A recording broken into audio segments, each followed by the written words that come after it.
Готовясь к сегодняшнему разговору о Дхарме, я размышлял над несколькими темами. Собственно говоря, их было немного, но выбор был очевидным. Сегодня мы говорим о том, что беспокоит многих людей, о том, что я и сам чувствую и пытаюсь преодолеть с помощью медитации. Мы говорим об усталости. Где-то 3, 4 или 5 лет назад, не помню точно. Знаете, когда живешь сегодняшним днем, возникает одна проблема. Хотя мы, монахи, не называем это деменцией, мы говорим, что живем настоящим мгновением. Мы не слишком беспокоимся о прошлом и будущем. Нас спрашивают, когда это произошло? Когда-то давно, мы не помним, когда именно. И не потому, что не хотим помнить, а просто мозг работает таким образом, что предпочитает настоящее прошлому. Итак, несколько лет назад, когда я, как всегда, читал лекции за границей, мне предложили провести день на молодежном семинаре в Куала-Лумпуре. Это очень увлекательное событие. Там собралось где-то 400 или 500 молодых людей в возрасте от 15 до 25 лет, которые делали множество интересных вещей. Один из обсуждаемых ими вопросов звучал так. Что вам, в основном буддистской молодежи Куала-Лумпура, труднее всего пережить? Что в вашей жизни самое тяжелое? В ответ прозвучала усталость. Неожиданно, но как только они это сказали, как мне стало очевидно, почему даже такие молодые люди действительно чувствуют себя уставшими. Вспомните себя в таком возрасте, вспомните, какое давление вы ощущали. Надо хорошо учиться, ведь родители, учителя и друзья убеждают, что это важно, так что надо добросовестно выполнять задания и получать высокие оценки. В том-то и проблема. Пусть обижаются на меня родители за эти слова, но здесь я на стороне молодежи. Я считаю, что школьные оценки не так уж важны.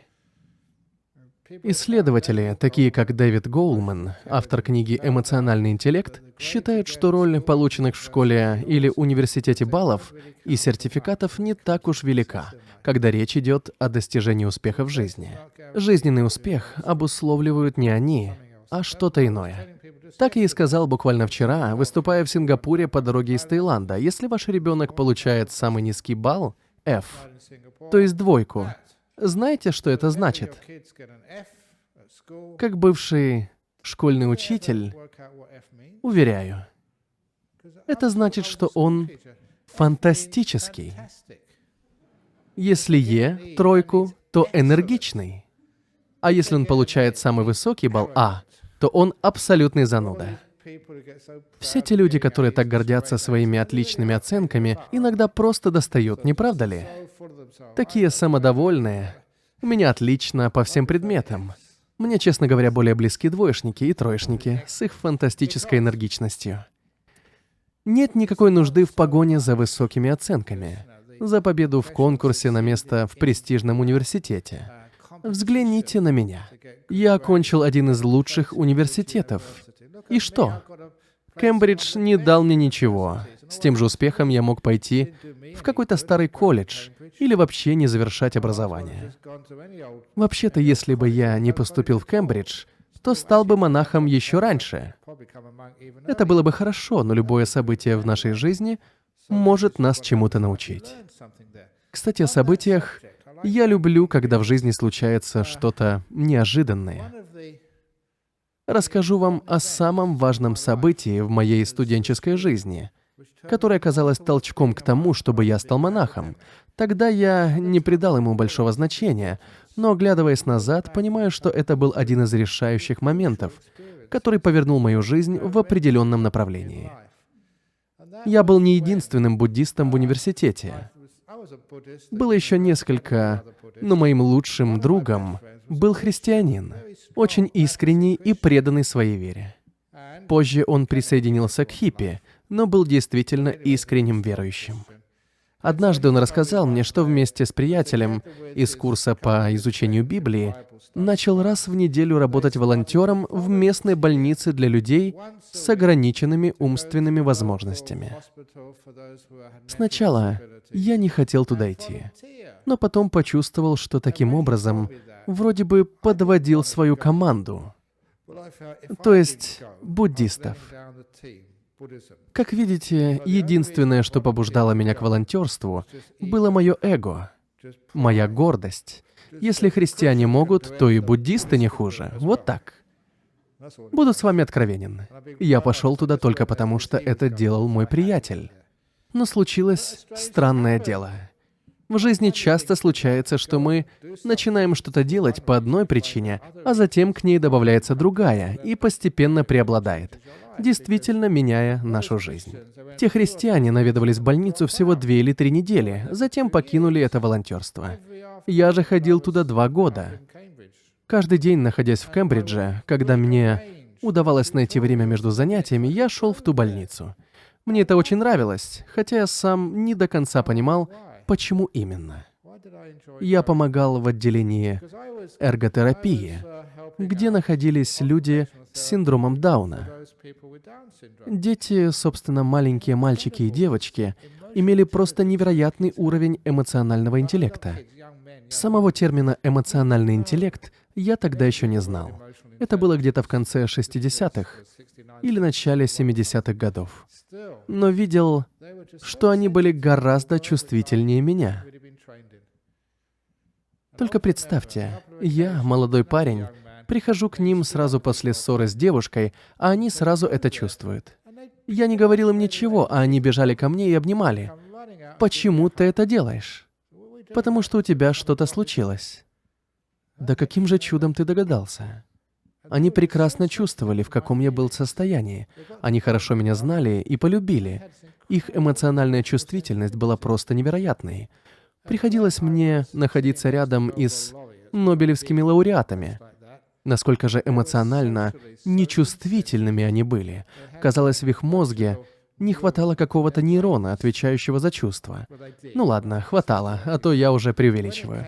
Но если выбирать между этими властелинами мыслей и людьми с синдромом Дауна, я выбираю последних. От них я научился гораздо большему.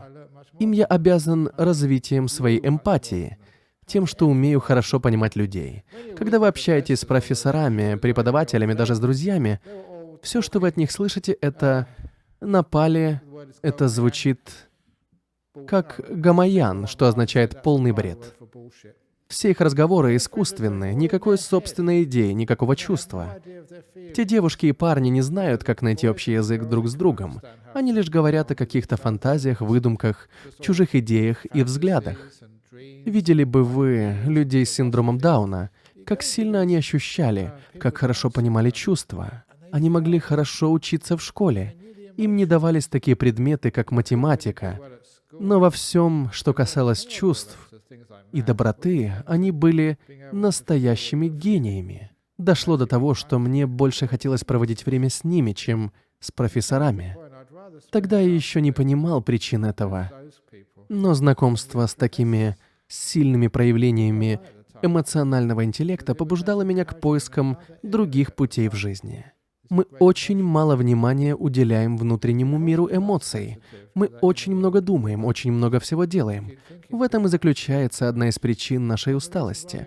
Усталости, которая составляла самую большую проблему в жизни молодых людей, о которых я говорил.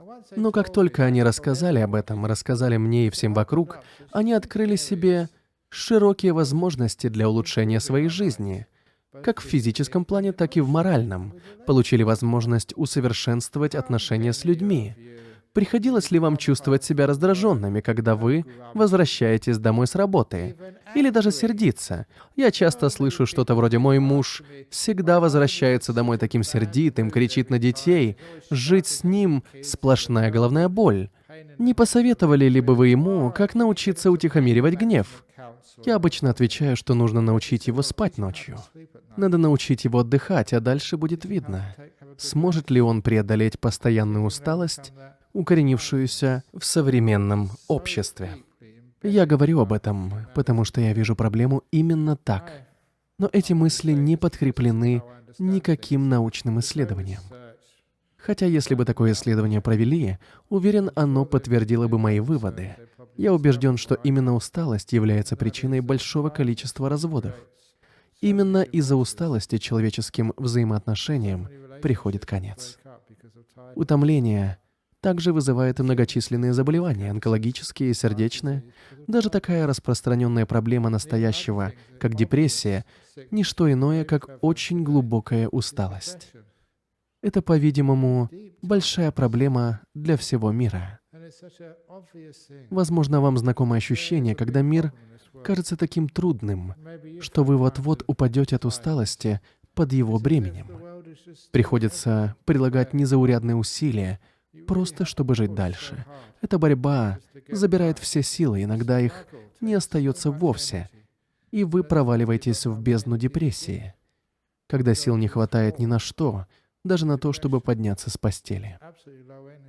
А если вы встаете, то не хотите ни есть, ни что-либо делать. Вы просто не имеете сил, настолько вы устали. Теперь это называют синдромом хронической усталости. Во времена моей молодости я об этом не слышал. Мне нужно будет бежать сразу после окончания лекции, а все потому, что есть один монах, Бханте Гуанаратана, прекрасный, очень известный монах. Он уже бывал здесь когда-то. Ему 88 лет. И в эти выходные он должен был приехать в центр Джхана Гроу, проводить занятия по медитации. Когда мы услышали, что он должен быть неподалеку, то просто горы сдвинули с места, чтобы уговорить его посетить нас. Мы отменили все остальные события в медитационном центре, лишь бы высвободить время для него. Разрекламировали его приезд, купили ему авиабилеты. К сожалению, его самочувствие ухудшилось, поэтому врач не разрешил ему лететь. Кому приходится нести ответственность? Конечно, руководству, поэтому я вынужден проводить занятия в медитационном центре вместо него, хотя планировал отдохнуть в эти выходные. Я только что вернулся из Таиланда, где проводил обучающие занятия много часов, а в понедельник я должен отправиться в Корею, читать лекции там. Сегодня надо бы отдохнуть, ведь я устал. Я мог бы уже с ног валиться. Но я, после стольких лет медитации и монашеской жизни, умею преодолевать усталость, знаю, как не впасть в депрессию, как воздержаться от гнева и раздражения, как не дойти до эмоционального и физического истощения. Как мы можем преодолеть усталость в наше время? В современном мире у людей гораздо больше дел, чем, скажем, было у наших предков. Так как же бороться с этой усталостью? Прежде всего, если вы устали, вы не можете позволить себе тратить силы на волнение о будущем. Вы просто не имеете на это излишней энергии. Когда я очень занят, я принципиально не заглядываю в свой календарь. Если я увижу, сколько там всего запланировано, то подумаю: ого, да я в жизни этого не сделаю. Когда другие монахи спрашивают, как я все успеваю, я говорю: не смотрю в список запланированных дел. Вы живете здесь и сейчас. Зачем тратить силы на волнение о том, что у вас что-то там не получится? Я этого никогда не делаю, потому что знаю, как это может быть ужасно. Я сегодня рассказывал одному монаху, кстати, об усталости, как еще в юности путешествовал по Таиланду. От одного монастыря к другому. Я чувствовал себя абсолютно свободным. Но не тогда, когда провел в дороге целый день, поев только в 9 утра. Ехал я тайским автобусом, а в те времена это было совсем не то, что сейчас. Сейчас тайские автобусы просто великолепны, так что люди не понимают, что я имею в виду. Вы спросите, о чем я? Раньше, лет так 40 назад, в автобусах была духота. На узких сиденьях, предназначенных для двоих, сидели обычно по трое, плюс курица, поросенок или еще не весь что сверху. И так час за часом. Когда я, наконец, добрался до монастыря, было уже 5:45 вечера. Меня встретили два монаха, от которых я услышал: «Добро пожаловать, можете ночевать здесь, но у вас только 15 минут на то, чтобы принять душ, потому что в 6 часов начинается медитация, во время которой ничего нельзя делать». Что? Да я был целый день в пути, устал. Как же я выдержу? Но здесь пригодились годы обучения. Кажется, 2 недели назад я уже рассказывал историю о тачках с землей. Если не слышали, она есть в одной из моих книг, которая называется «Открывая врата своего сердца». Это история о том, как я, тогда еще молодой монах, должен был привезти кучу земли из одного места в другое, потому что так велел учитель. Я тяжело работал с 9 утра до 9 вечера, 3 дня подряд. Это было действительно нелегко, но для молодого человека это нормально. Я тогда был здоров и силен. Да, я и сейчас такой. Итак, я закончил, а мой учитель Аджан Ча в тот вечер поехал в другой монастырь. Другой монах, оставшийся за главного, взглянул на мою работу и сказал: «Надо было сложить землю в другое место, перевози. Еще 3 дня тяжелого труда. Я справлюсь. Но грязь, пот, москиты, а руки заняты тачкой. Даже москитов не прогнать. Еще пот, еще москиты. Но уж они и полакомились, пока я работал. Наконец, после 6 дней работы, я закончил. В тот вечер вернулся мой учитель. И на следующее утро спросил: «А зачем ты перевез землю туда?» Я показывал: «Тебе другое место. Перевози». Еще 3 дня тяжелого физического труда. В жарких, полных москитами джунглях. Теперь я знал, как чувствовали себя люди, вынужденные работать на японцев во время Второй мировой войны. Это было действительно тяжело. Да и кормили нас, откровенно говоря, плохо. Видели бы вы мои тогдашние фотографии, не узнали бы, я был совершенно не похож на себя нынешнего.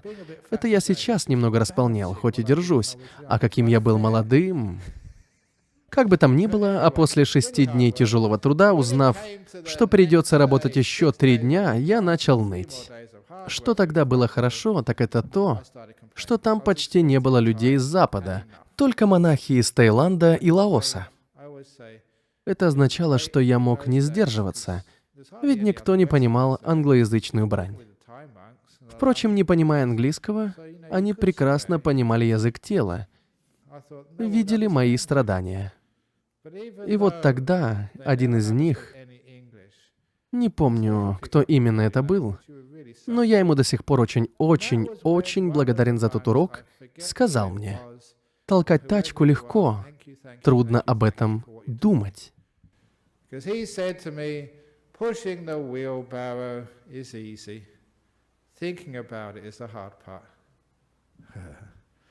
Он попал в самую точку, поймал меня как рыбу на крючок. Я думал о той тяжелой тачке без остановки, а сама работа тяжелой не была.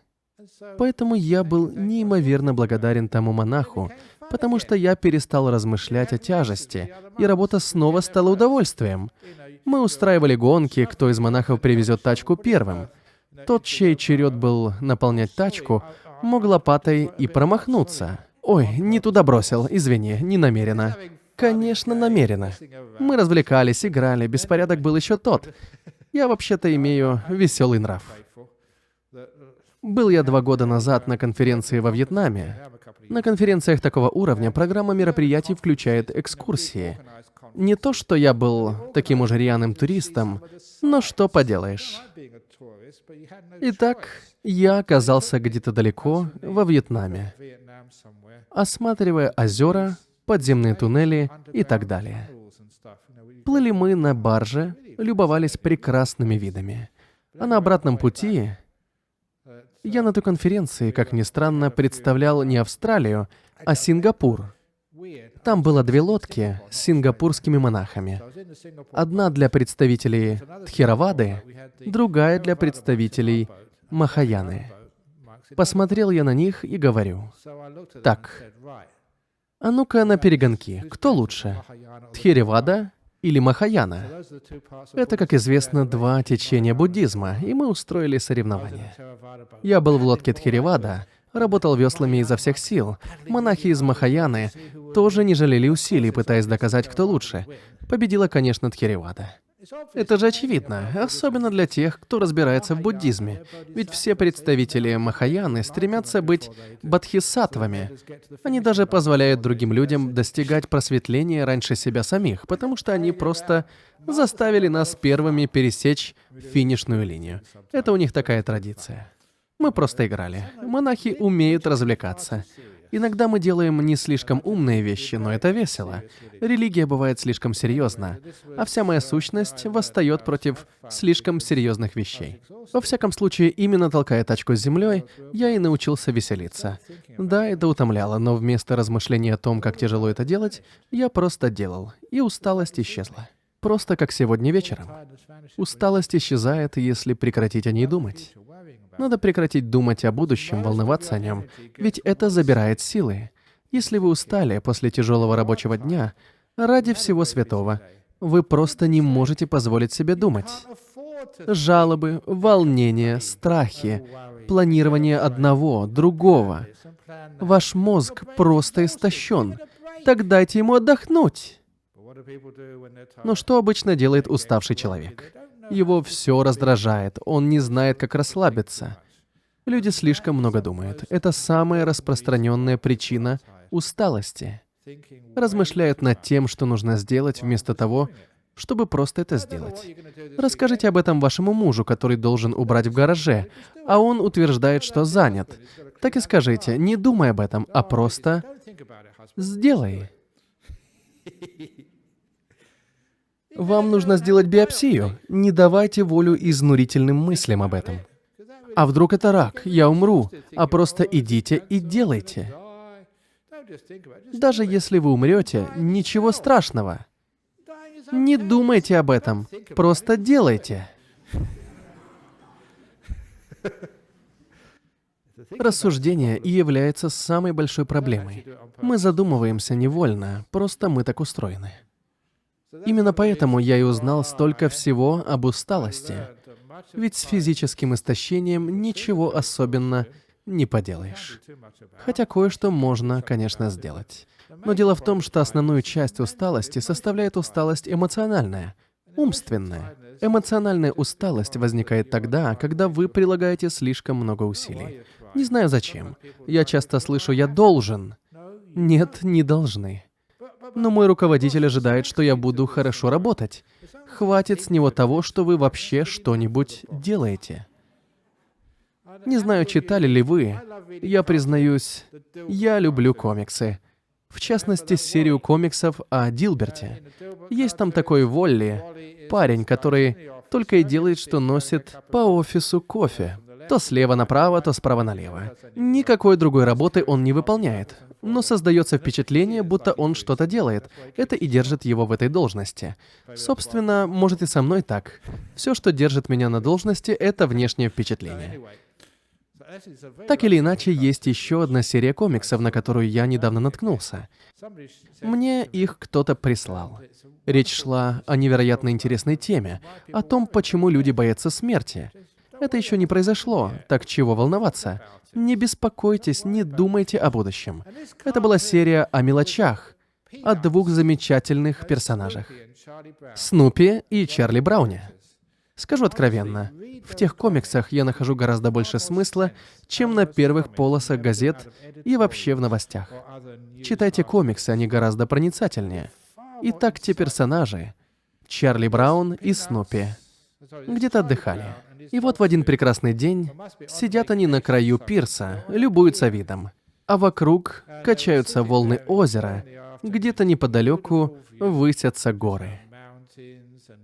И тут Чарли говорит своей собачке Снупи: «Знаешь, Снупи, однажды мы все умрем».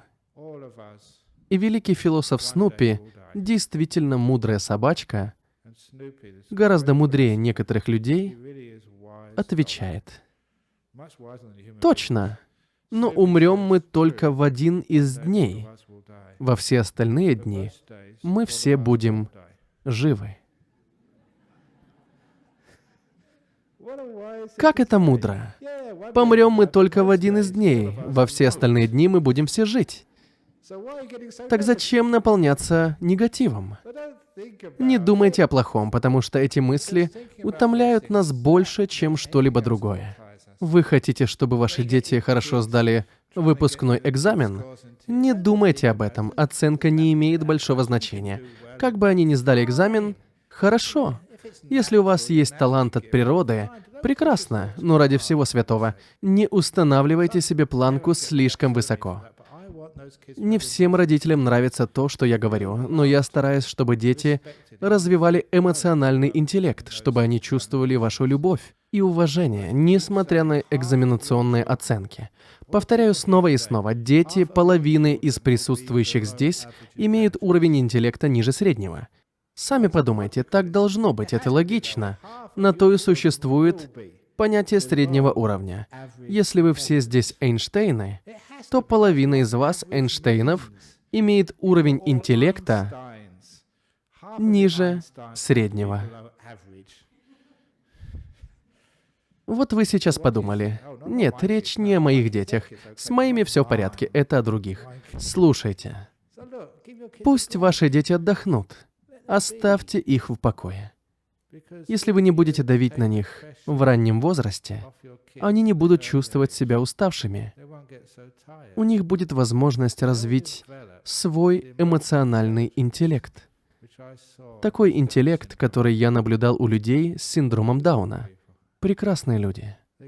Им не давалась арифметика, они не могли бы стать электриками, а вот монахами просто. Они чувствовали, они понимали друг друга. У них были отличные отношения. Они все были как братья и сестры, хотя и находились в специализированном заведении. Они были исполнены доброты. Теперь поразмышляйте, а какими вы бы сами хотели быть? Какими вы хотели бы видеть своих детей? Те люди не чувствовали себя уставшими, они умели веселиться. Мы должны принять себя такими, какие мы есть. Вместо того, но вернемся к детям. Не подталкивайте их ни к чему, пусть развиваются по-своему. Помогайте им, поддерживайте их, мотивируйте, несмотря на то, по какому пути они пойдут. Не каждый попадает в университет. Было бы ужасно, если бы туда шли абсолютно все. Жизнь, этот мир могут предложить гораздо больше возможностей. Университеты, напротив, могут стереть личность человека. Было в Кембридже одно граффити, кажется, возле факультета философии. Или нет, в физической лаборатории. Помню его еще со студенческих лет. Там было написано «Экзамены — это постепенное убийство». Прекрасная игра слов. Это может означать и убийство с помощью степеней. Они убивают самую сущность обучения. Вместо того, чтобы испытывать радость, восторг от приобретения новых знаний, мы готовимся к бесконечным проверкам и испытаниям, чтобы выяснить, кто лучше. Такой подход убивает эмоциональный интеллект. Возможно, где-то учебные заведения и изменились, но подавляющее их количество просто убивает исследовательский дух и умение сотрудничать, потому что оценки получает каждый сам за себя и приходится соперничать с лучшими друзьями. Ну и, конечно, это становится причиной переутомления. Причиной постоянного стресса является необходимость жить согласно стандартам, которых вы не можете достичь. Вот я вообще не испытываю стресса, выступая публично. Это так просто, ведь я годами отшлифовывал эти речи. Если моя речь вам нравится, отлично. Я радуюсь вашему счастью, радуюсь, что мне удалось помочь вам и изменить вашу жизнь. Я счастлив, когда мои речи хорошо воспринимаются. Но я еще больше радуюсь, когда они вам будут не по душе. Ведь в таком случае вы оставите меня в покое, и я смогу спокойно жить себе в пещере, наслаждаться заслуженным отдыхом. А что, вам мои речи не интересны, вы уже слышали все старые шутки, все истории, так что никто больше не придет. Замечательно. В том-то и заключалась моя хитрость, моя стратегия. Но не сработало. Я написал книги, добавив в них все свои истории, чтобы вам больше не нужно было приходить. Я повторял эти истории множество раз, чтобы вам наконец-то стало скучно. Не работает. Вы продолжаете приходить. Вы, пожалуй, мазохисты. Но нет. Просто дело в том, что мне безразлично. Жизнь прекрасна в любом случае. Достигнете вы успеха, не достигнете, все равно. Но проблема в том, что наш мир заставляет нас непрерывно двигаться к успеху, как будто к нему есть только один путь. Или люди имеют очень ограниченное представление о том, что такое успех. У меня есть цель — расширить эти представления. Даже бездомный человек, живя на улице, может быть счастлив. Можно ли назвать это успехом? Обычно о таких говорят: «Вот бедняга». Но сами люди не соглашаются. «Да нет, я свободен. Ни о чем не волнуюсь, разве что немного холодно». Вам приходилось жить на улице? Помню, когда я присоединился к хиппи, мы ночевали в палатках под мостами, а еще это очень приятные воспоминания. После 5 лет учебы мы должны были оставить монастырь в Таиланде, где принцип был такой: изучи основы и все, давай на выход. И мы просто шли пешком. Все небольшое имущество несли с собой, что называется, ничего лишнего. Все, что я имел, умещалось в рюкзак, и это была легкая ноша. И еще было прекрасное чувство воли. Я был свободен, как птица в человеческом облике. Дойдя до перекрестка, можно было свернуть куда угодно. Никто ни к чему не принуждал, не подгонял. Никто не требовал никаких достижений, никаких дедлайнов, никаких назначенных встреч. Просто видишь хорошую дорогу. Хорошо, пойду туда. Мы спали где угодно, в рисовых полях, на лугах. От своего учителя я узнал, что лучшее место, где странствующий монах может отдохнуть, это место проведения кремаций. Жители Таиланда так боятся тамошних духов, что спокойный вечер монаху обеспечен. В любом другом месте они не дадут спокойно поспать. Будут задавать кучу вопросов. Поэтому это самый лучший вариант. Все вокруг тоже спокойно спят. Это я о покойниках. Говорю вам, хорошее место для отдыха. Так или иначе, ощущение полной свободы было прекрасно. Ты волен пойти, куда вздумается. Утром достаточно зайти в какое-нибудь поселение, и ты получишь завтрак в виде милостыни. Тебе не нужны деньги, только чаша для подаяний. Мы чувствовали себя свободными, и это было прекрасно. Несмотря на долгий путь и жару, мы не испытывали эмоциональной усталости, потому что почти ни о чем не думали. Не о чем было думать. О чем люди обычно размышляют? О том, что их волнует. Какой путь избрать? Как именно добраться до цели? Мы тратим столько времени и усилий на волнение о будущем, потому и вынуждены все время сталкиваться с проблемой преодоления усталости. Пожалуйста, научитесь эффективно использовать свой разум. Прожить жизнь легко. Тяжело об этом думать. Жить семейной жизнью легко, но мысли о ней могут свести с ума. Честно, вот недавно в Таиланде я услышал: «Мой муж только и делает, что вызверяется на меня. С ним жить невозможно». Еще раз повторяю. Если ваш мужчина, приходя домой, кричит на вас, оскорбляет вас, вспомните, зачем человек рождается с 2 ушами.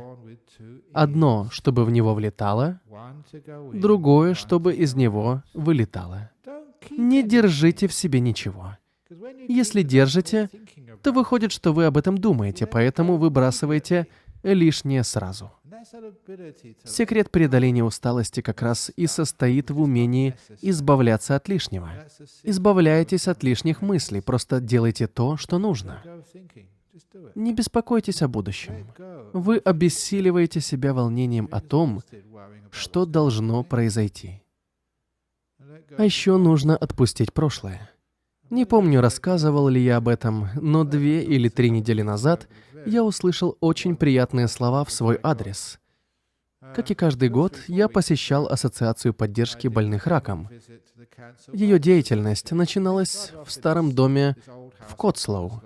Но позже, и здесь нужно поблагодарить правительство Западной Австралии, Немалые деньги были вложены в развитие огромного комплекса. Там есть все. Все, что относится к этому заболеванию. Центр меланомы, центр рака простаты, центр рака груди, а также общая ассоциация благосостояния. Все прекрасно организовано. Я езжу туда каждый год. Когда я приехал туда, а это был уже 26-й год подряд, организаторы рассказали, почему приглашают меня снова и снова. Да еще и со вступительной речью для хорошего начала. 26 лет назад среди посетителей была девушка, молодая женщина, больная раком. Она была в состоянии ремиссии и очень переживала. Переживала, что болезнь может вернуться. Никакие врачи-консультанты не могли ее успокоить. И тут появляется некий монах с историей о великом философе. Я уже упоминал здесь американского философа Снупи, величайшего философа прошлого века. Но еще раньше него был другой философ, английский. Я его искренне уважаю, так что если вас интересует философия, советую ознакомиться с идеями одного из лучших мыслителей, когда-либо упомянутых в литературе — Винни-Пуха. Все те философы, которые преподают в университетах, говорят так много слов, что не успевают дойти до сути. Но есть Винни-Пух. Одну из историй о нем я хотел было включить в книгу «Открывая врата своего сердца».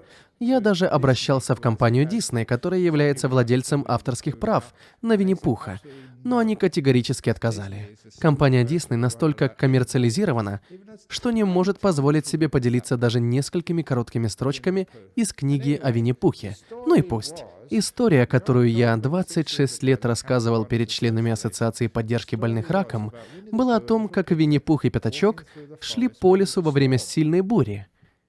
Вокруг падали сломанные ветки, уже и деревья стало выворачивать с корнем. Гулять по лесу в такую погоду опасно. Не делайте этого. Пятачок был очень испуган. Он так боялся, что закричал: «Все, больше не могу. Не могу идти дальше. Мне страшно». «Почему?» — спросил Винни. «А что, если дерево упадет, когда мы будем проходить под ним? Такое могло произойти». И тут Винни-Пух доказал, каким великим философом он был. Из него вышел бы неплохой буддийский монах, если бы он не был таким мохнатым.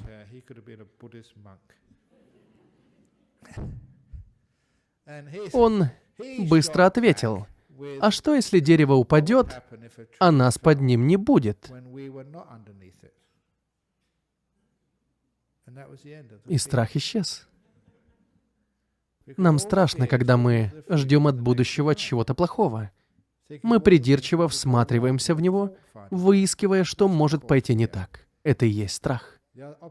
Противоположность ему есть надежда, то есть ожидание чего-то хорошего, надежда, что в будущем все пойдет как следует. Вам, видимо, приходилось замечать, что если вы чего-то боитесь, то именно это обычно и случается. А если надеетесь на лучшее, то ваши надежды сбываются. Эту историю я рассказал девушке 26 лет назад, ответив таким образом на ее вопрос, что произойдет, если вернется рак. А что произойдет, если он не вернется? Он не вернулся, поэтому они до сих пор меня приглашают. В отличие от болезни, я возвращаюсь. Теперь вы понимаете, что можете глубже проанализировать подобную ситуацию.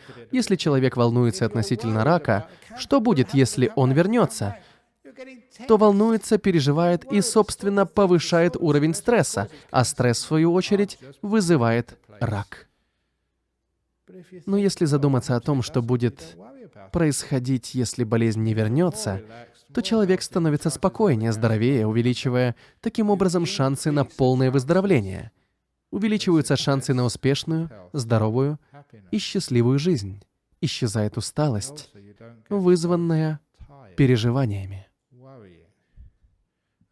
Здесь следует упомянуть знаменитое медитативное учение о двух частях человеческого разума, в котором говорится о причинах усталости.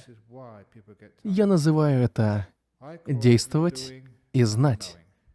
Те, кто бывал на моих сеансах медитации, знакомы с этим мощным подходом к пониманию человеческого сознания. Действующий разум реагирует. Например, вы реагируете на мои слова, думая «О, точно!» или «Ну и чушь».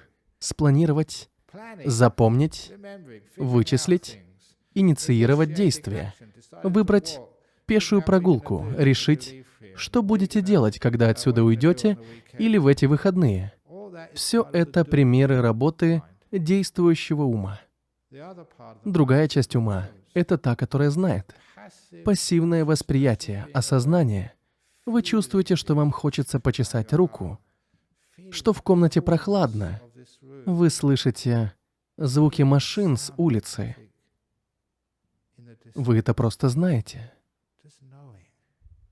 Теперь, когда вы поняли разницу, вы сразу же заметите, что 90% ваших умственных усилий тратятся на действие, на реагирование. Так что почти ничего не остается на то, чтобы знать, осознавать и чувствовать. Именно поэтому многие люди не замечают звезд в ночном небе, даже если не спят. Они слишком заняты.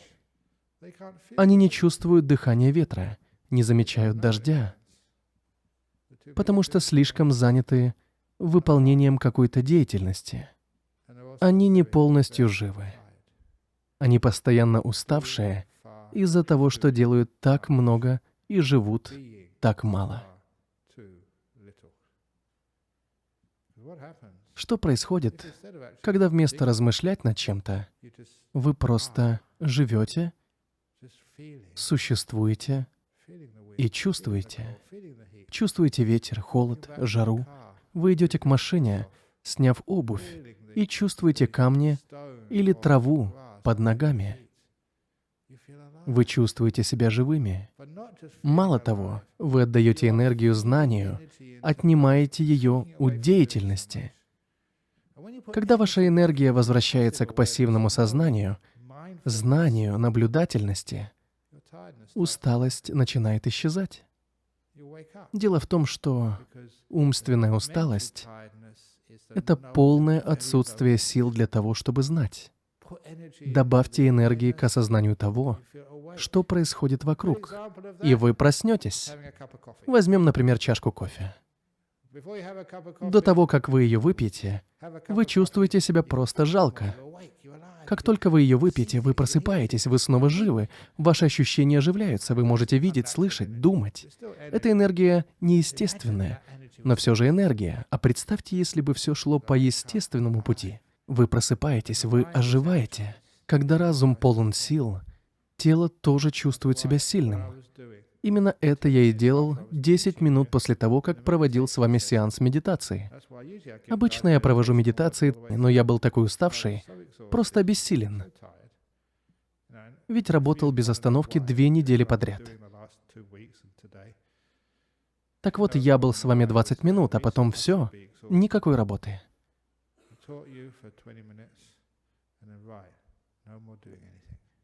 Мой разум не делал ничего, энергия рекой лилась назад, к сознанию. Я оживал.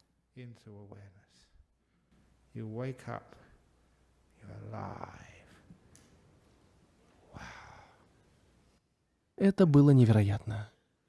Я почувствовал дыхание ветра. Слышать ветер, чувствовать его — невероятно. Большинство людей на такое не способны. А я — да. Энергия начинала возвращаться, а усталость исчезала. Слышал я на одной международной конференции истории об одном психологе. Он очень хороший психолог, хоть и немного ненормальный. И почему люди платят за такое? Просто смех. Его терапевтический метод заключался в том, что вы приходите к нему, платите ему кучу денег, а он вам говорит сходить погулять на природе. И это работает. Проблемы исчезают. Психолог зарабатывает немалые деньги. Умный парень. Но что же это дает? Прогуляться на природе, побыть в одиночестве на берегу океана, не плавать, не заниматься серфингом, а просто посидеть. Когда вы идете в лес и ничего не делаете, в чем терапия?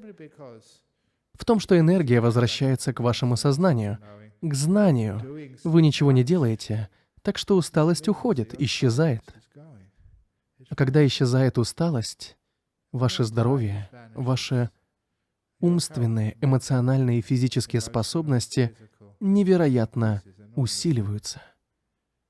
Вы поправляетесь именно благодаря тому, что ничего не делаете наедине с природой. Убедитесь сами в следующие выходные. У вас есть выбор: пойти за покупками или пойти в лес. Когда вернетесь, обратите внимание на то, как себя чувствуете. Первый вариант предполагает деятельность, так что вы вернетесь уставшие. А если пойдете в лес или на берег, в любое тихое место, где побудете один на один с природой, может, в Кингс-парк, может, пройдетесь неторопливо вдоль реки, не делая ничего, ваша усталость исчезнет. Пожалуйста, ради всего святого, дайте себе отдохнуть. Так много людей имеют онкологические заболевания, так много семей распадаются, так много детей нуждаются в помощи, в налаживании отношений с родителями. Родители сами не справляются, они слишком устали. Они не могут даже выслушать детей как следует. И все из-за переутомления. Поймите, пожалуйста, что усталость — это одно из величайших проклятий современного мира. Но есть много способов ее преодолеть. В частности, те, о которых вы услышали сегодня. Собственно, я это только что доказал, проговорив 50 минут, что среднестатистический человек вряд ли бы выдержал. Спасибо за внимание. Sadhu, sadhu, sadhu.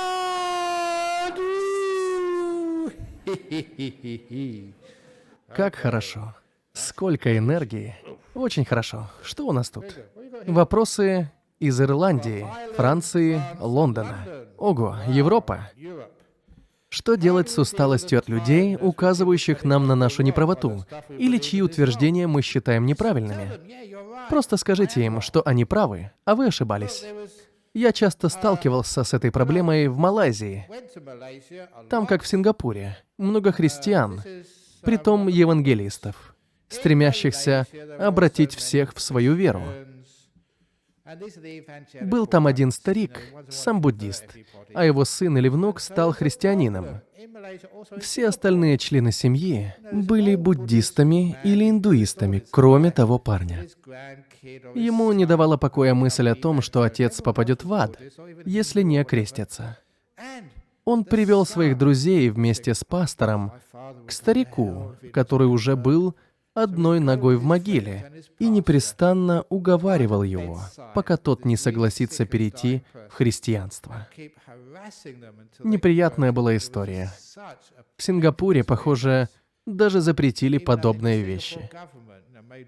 Позже меня спросили: «Посоветуйте, как же быть, если ко мне на смертном одре придет сын или внук, приведет пастора и начнет рассказывать о Библии, молитве, аде для язычников, об Иисусе, как единственном пути к истине? Что же делать?» Не пытайтесь убедить их в том, что они ошибаются. Креститесь.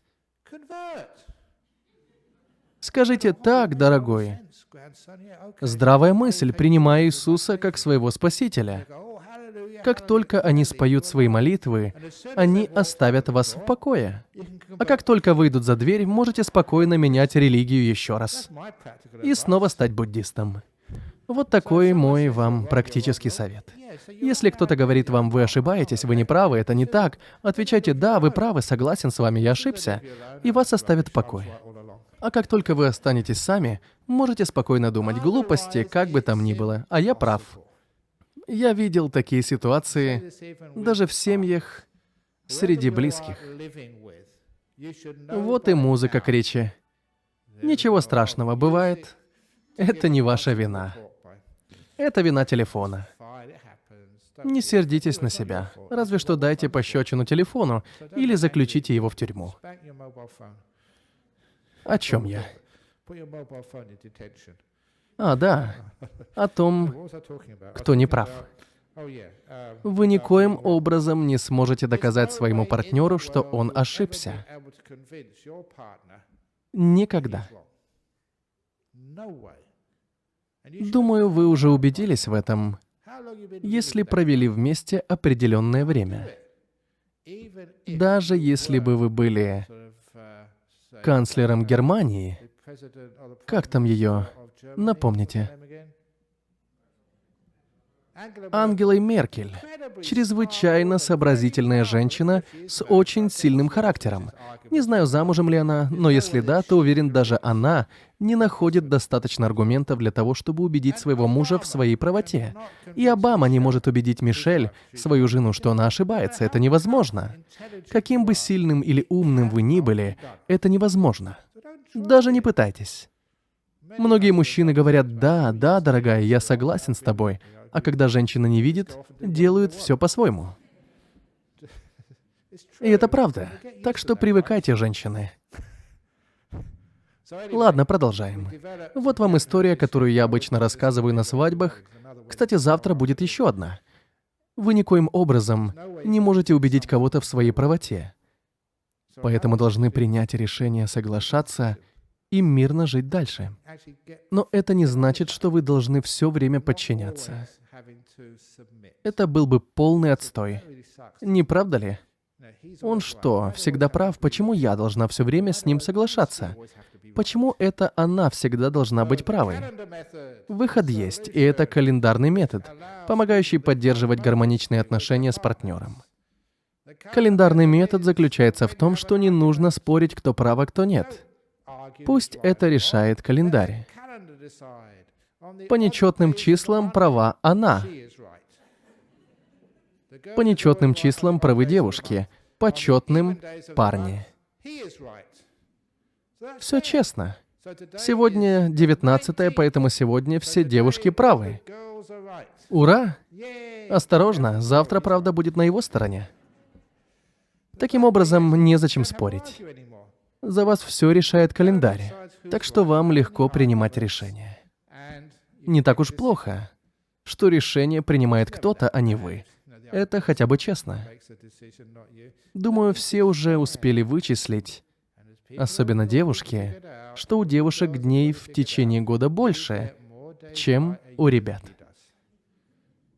На 4 или 5 дней, но, ребята, подарите это им. Оно того стоит. Правда, люди говорят, что возникает вопрос, что же делать геям? Вот тут вы меня поймали. Этот метод не работает. Сегодня вы оба правы, завтра ни один из вас.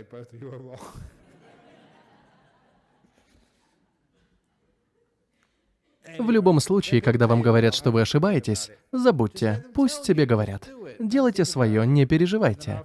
Потом вы поймете, что вся болтовня не имела никакого значения. Следующий вопрос. По вашему мнению, есть ли связь между усталостью и кислородом, которым мы дышим, загрязнением и тем, как именно мы дышим?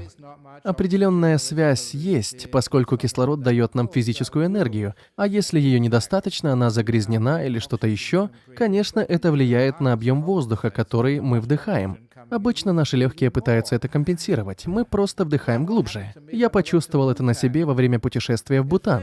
Там очень чистый воздух, но в монастыре Гнездо Тигра, расположенном высоко в горах, кислорода очень мало. Перед подъемом у подножья горы кто-то взял с собой энергетический батончик. Знаете, Марс или что-то такое. На вершине мы заметили, что упаковка батончика надулась как шарик. Разница температуры и атмосферного давления между подножьем и вершиной была так велика, что батончик превратился в шарик. Только представьте, как высоко мы очутились. Кислорода там почти не было, но легкие компенсировали это глубокими вдохами.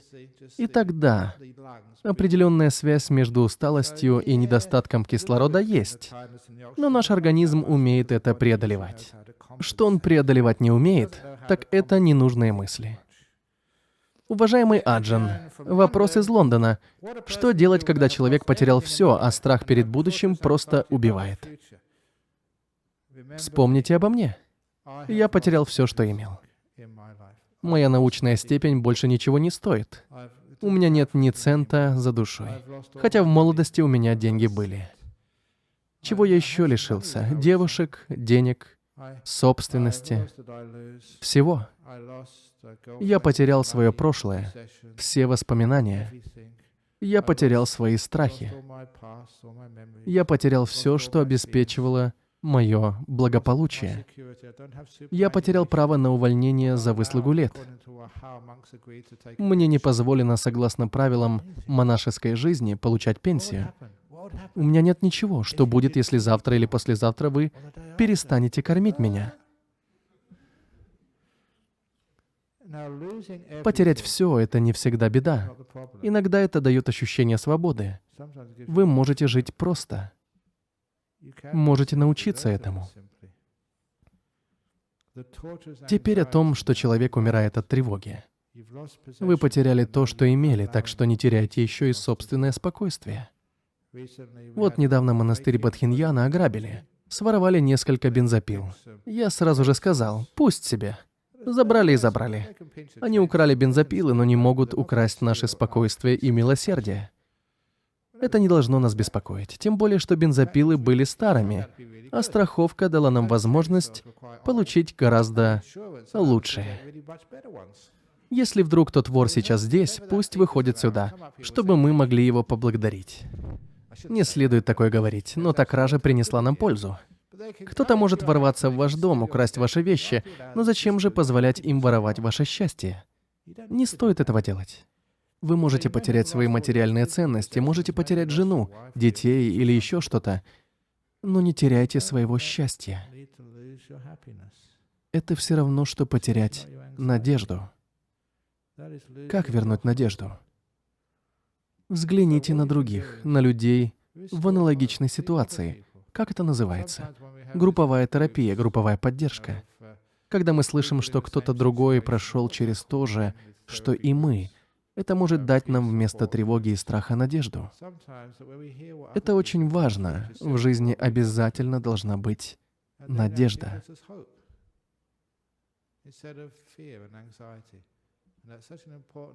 Если вы не смогли найти свою вторую половинку, не сдавайтесь. Продолжайте искать. Если будете бояться, что не найдете, то действительно не найдете. Всегда надейтесь, да, это возможно. Таким образом, вы открываете дверь для успеха.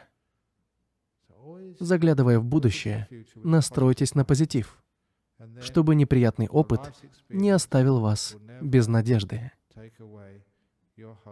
Там, где есть надежда, есть успех.